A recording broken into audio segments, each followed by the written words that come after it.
So where did we leave off last time?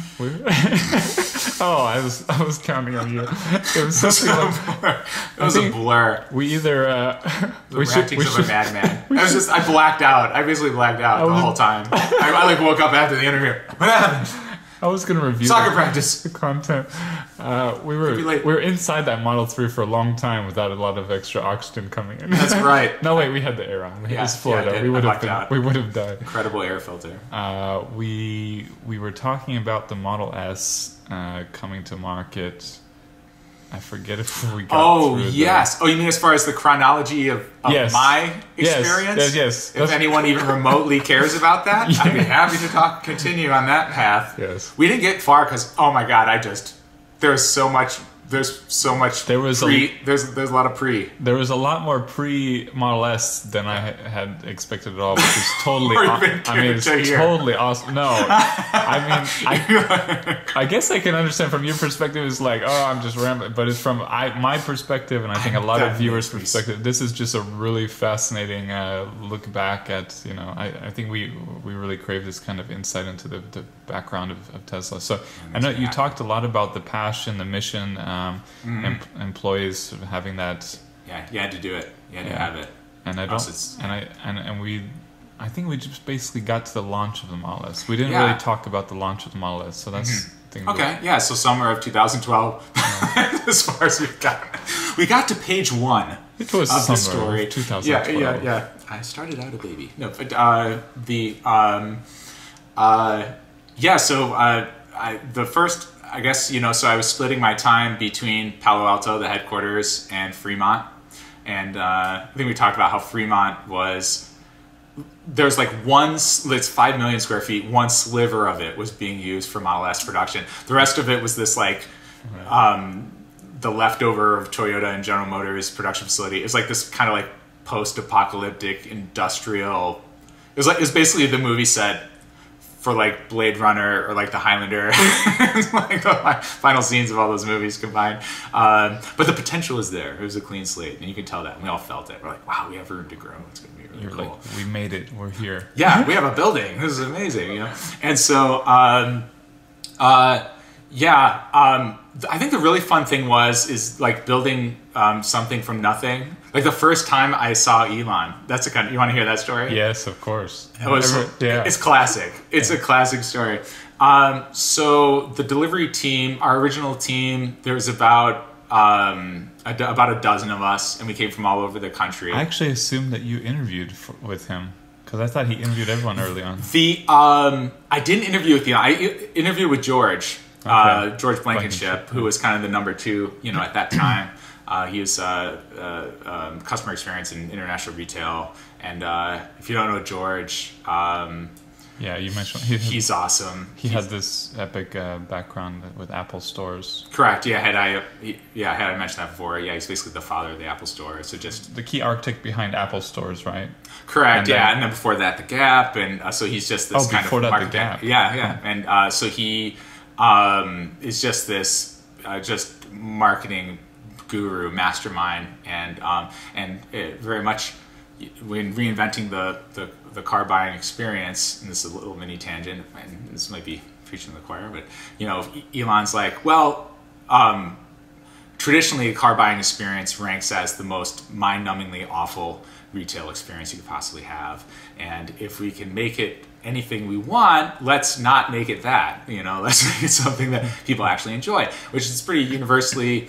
I mean, for the most part, you can say, "Hey, buying an Apple product is pretty cool." Yeah. It's like you walk in, it's like an art gallery, and everything's on display. It's like a modern art museum in New York, and you're like, "This is amazing." It's like an art gallery and a petting zoo combined, where it's like it's art, but you can paw at it, and then people are standing there. And a child daycare center, you just stick them over the iPad. Yeah, exactly. You're like, kids, go play with that thing that costs $1,000, but we don't care if you break it. And then, which is kind of like an Apple store. I always jokingly say, or like a Tesla store. Oh yeah, I loved it. I loved working in the store because the people had absolutely no respect for the vehicles. It was incredible. I saw a teenage kid with one of those chains hanging from his pants do like a General Lee power rock slide over the hood of a Model S. Oh my god! And we're like, out. And we're like, nope. And like miraculously, the hood was fine because we thought for sure thought there'd just be this like you were like watching it in slow motion, like yeah, oh yeah, we're like yeah. So the Falcon Wing door is just it senses the environment. No, the kid's like. Like Dukes of Hazzard style, and we thought there'd be this like stigmata scar just like across the hood of the, and we're like, well, gotta pull that car from the showroom, but it was fine. But anyway, and then you have like little kids where like the cars are like jungle gyms, where I was jokingly say, like a father and son would come in and be like, hey Billy, look, there's a $100,000 car that doesn't belong to us. Let's see if we can break it. Yes. There's like people hanging from the Falcon Wing doors, like Shaquille O'Neal, like, woo, we want clothes. We're like, yeah. And the thing is too, because you have the kids there, and maybe you pay attention for a minute, like be careful, it's an expensive car. But then you start getting focused on like what is it, learning about the car, looking at it closely, and you forget about your kid and what crazy things she or he might have in mind. And I'm fully admitting guilt here, but we didn't break anything. But I had to let my 3-year-old and 5-year-old just sort of like explore the car.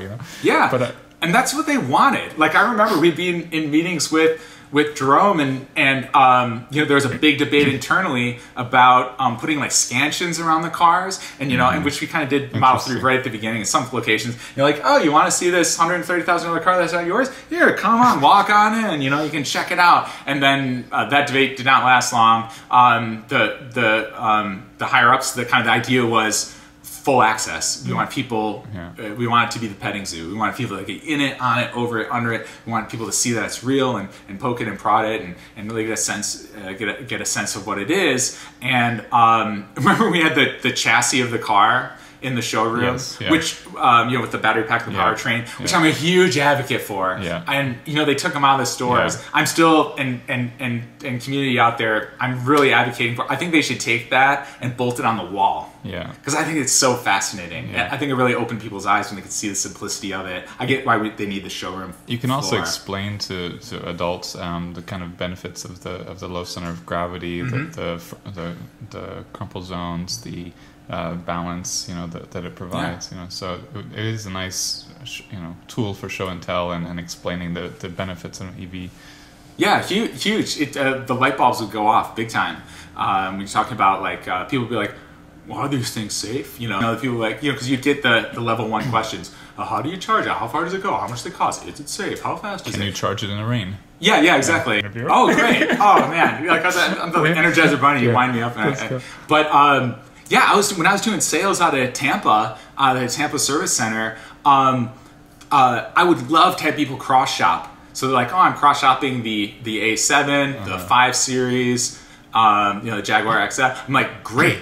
Because it's a taste test, It's like, oh, I looked at the Motorola Razr flip phone. Now I'm looking at an iPhone. I'm like, please check out that flip phone, because then you can, it's like what Mitch Albom called the dynamics of opposites. You see one thing, and then you see another, and you're like, one of these things is not like the other. And then it becomes even more when that proximity is closer. The epiphany happens even more. Like, oh my god, this is like way better than that other thing. Oh yeah. So back to Fremont, 2012. So yeah. Oh, you were gonna tell me. You were gonna tell me about the first time you met Elon. It's the first time I saw him. Or saw Elon. Yeah, okay. I would meet him briefly about 2 years later in person at Hawthorne. But so there's the delivery team. There's about a dozen of us from all over the country, and we were building something from nothing. We were really building everything from nothing. Part of those things were, back then, Elon wanted, you order your car on your smartphone, sitting on your couch, it just magically takes a couple minutes, and then the car just magically is delivered to your driveway. That's the dream. It still is. That was the dream. That's always been. And there's a few people who have been getting this. I mean, there's some people Tesla who Direct. have. Yeah. Mm-hmm. They'll do things logistically. Tesla Direct is interesting. There's a logistical. There's a customer element to it, which is the obvious one. Well, wow, it's so cool to have something just brought to you. Like that's the culture we're living in more and more. Yeah. Where it's like you order it, and then just like this stork like brings it to you in a basket, and it's so amazing. And that's how it's always been. There's a logistical element of, holy crap, we have a lot of cars on this property and we have to get rid of them. Oh, you can't come till Saturday or Sunday? Where do you work? Hey, we'll bring it to you. Because there's a bunch of cars being dropped off, and we have to keep the flow, or else there's almost so much space. Yeah. So so that's the unromantic logistical part of it. But the romantic part of it is it's just a really cool experience. That's just really cool, and we're seeing a lot of auto manufacturers mimicking that, and rightly so, as they should. They need to. Is this the way to go? And so back in the day, we used to put the Model S's on a 22-foot Featherlight trailer, and it was pulled by a F-250 Super Duty. Drive to their homes, drop it off. And the idea was they didn't want it to be like a delivery guy, like delivering your refrigerator and like, sign here, there you go, and they just leave. They wanted somebody to go. It'd be this like the kind of the image, the vision that George and Doreen had, and Elon, to be this like kind of white glove experience. Like this person showed up, they were articulate, they're highly educated, they're enthusiastic, and they showed you this thing. And you're like, this thing's incredible. Like, you're even more excited than when you first got it. You're like, this thing's sweet, and they kind of, this is basically how it works. And, but anyway, we had to these trailers, we had to put the cars on trailers. Here's the thing, we had to build the trailers. So I think they were manufactured in Ohio, and then they were shipped over to Fremont. But it was kind of like IKEA furniture, where it's kind of like some assembly required. So the semi would pull up we set up shop in the back lot at Fremont. It was this massive like black top. Like the end of line was there. It's completely different now. It was like the far end of the factory, and the semi truck would show up, and it had basically these pallets of trailers. But we had to do the trailer assembly, the brake lights, the air dam assembly, the winch assembly, the wiring. We had to put the trailer together. So they're like stacked like cordwood, like a deck of cards. There may be like a dozen of them on the back of the semi trailer. And so the guy pulls up, and the delivery guy for these trailers, he pulls the semi, and he's like, yeah, well, here it is. And we're like, great. How do we unload them? He's like, well, you guys unload them. I just bring them here. And we're like, with what? Because there's no tires. You can't roll them off. He's like, well, most people use forklifts. We're like, forklifts, right. So we like look around, we're like, who's ever used a forklift? And luckily, two of the guys in our group were like forklift certified. Trained, yeah. And this was like classic. Like every day at Tesla was like this. They're like, hey, here's this thing.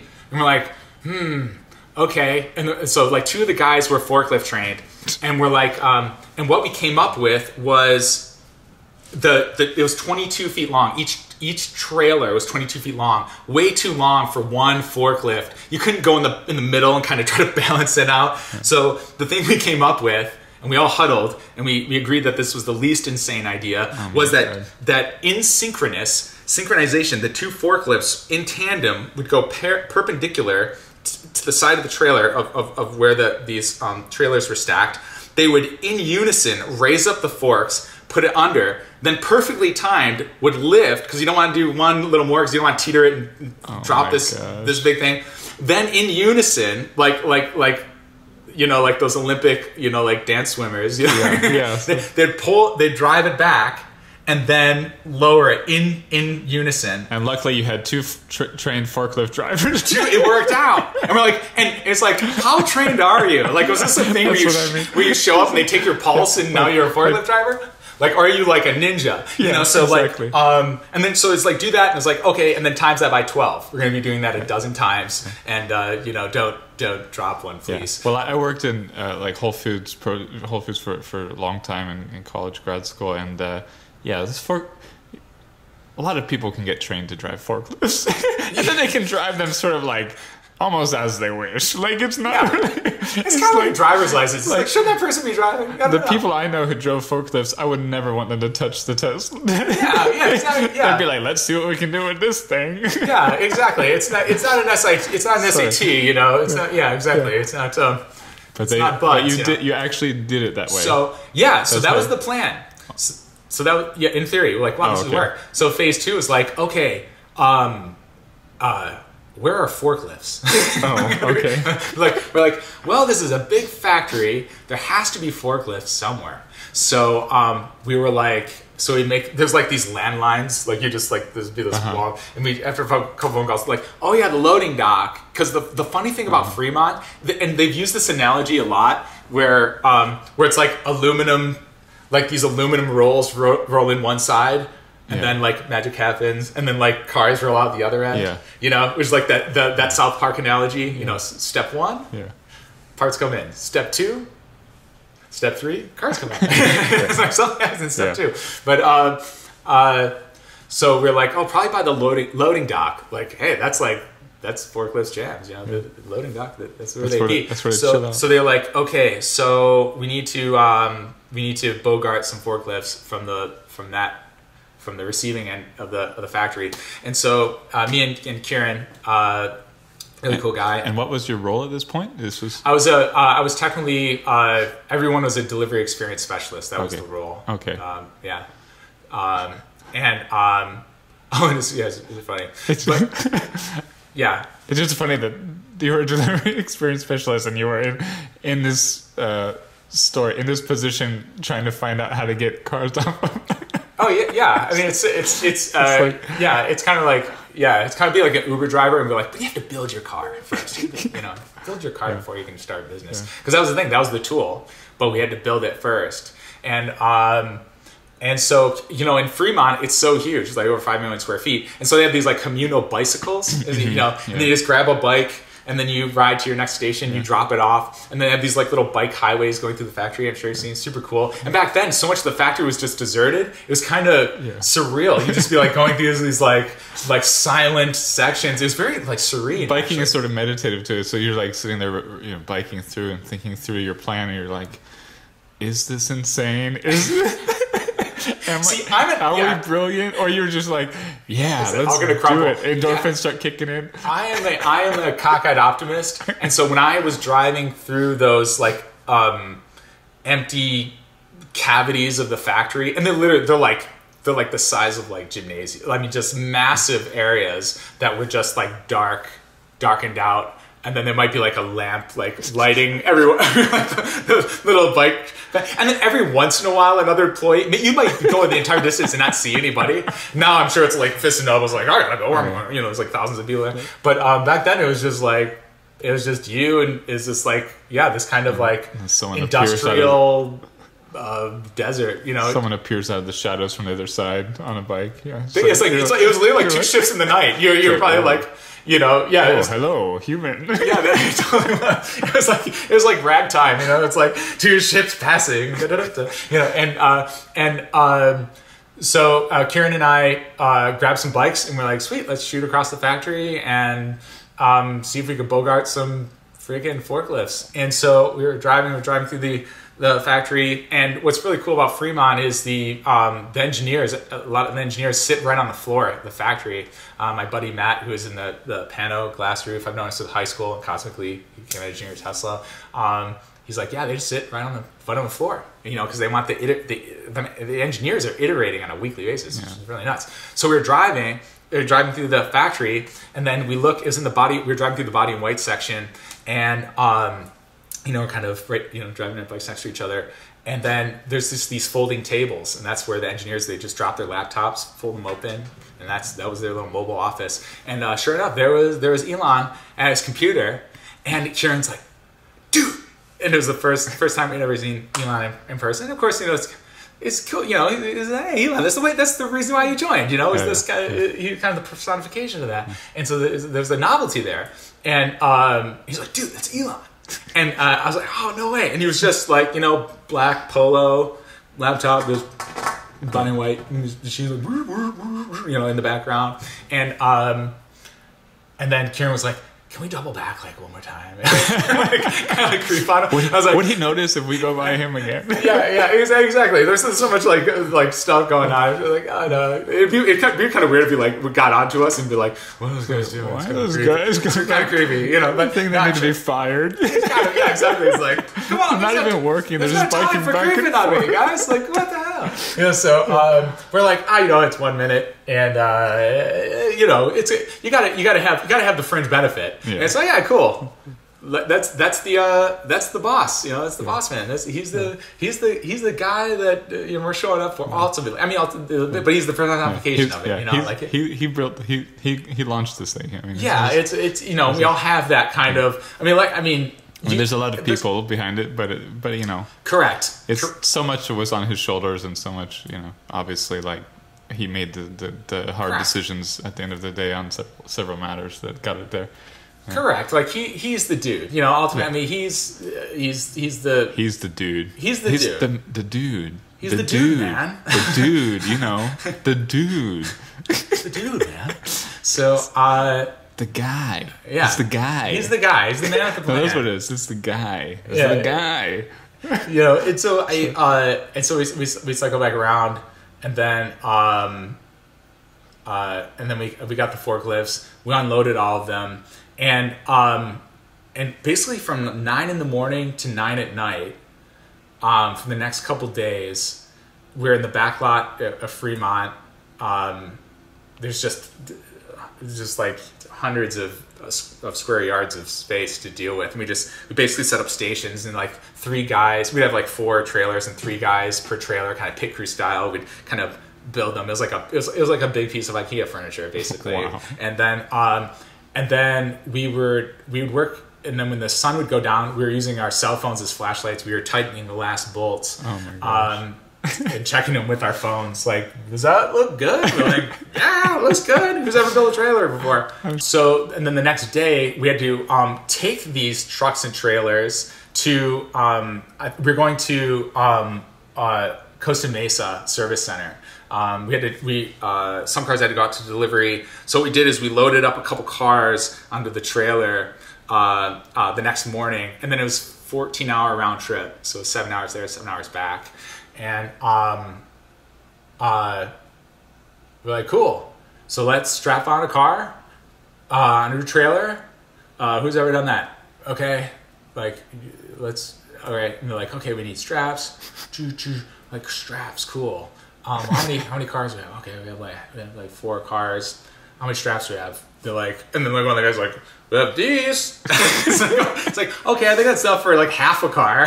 So we like go around the factory, and we're like finding straps that are maybe not necessarily meant to strap down a car, and we strap it down the best we can, and then what was the guy's name? He was the head of manufacturing at that time, because everyone knew everybody at that point. It was just there weren't very many people. So the head of I remember it was the night before, it was day 2, we had finished all the trailers, and because we were leaving early the next day, and he pulls up in a P85, it was a white P85, and somebody had kind of called for him, and everybody worked till like at least 10 at night. And so it was pitch black outside, and he pulls up in this P85, and he rolls down his window because we wanted him to sign off on it. Like, we strap these cars down. Can somebody who knows what they're talking about please look at this and tell us? These cars are not going to roll off this trailer. Yeah, they're going to sign off on this. Okay. And his parting words to us, and he had this accent, this kind of European accent. I forget exactly where he's from. Joost, I forget his name, but. He's the head of manufacturing at the time. And he pulls down, he rolls down the window, and he goes, "This is very dangerous." He like scoots off into the night. And I was like, we're we have to revisit this. The guy, he didn't sign off on it, and he was like, "This is very dangerous." That was his feedback. And they just rockets off into the night, like out of the factory. And so we made some adjustments, and we felt good about it.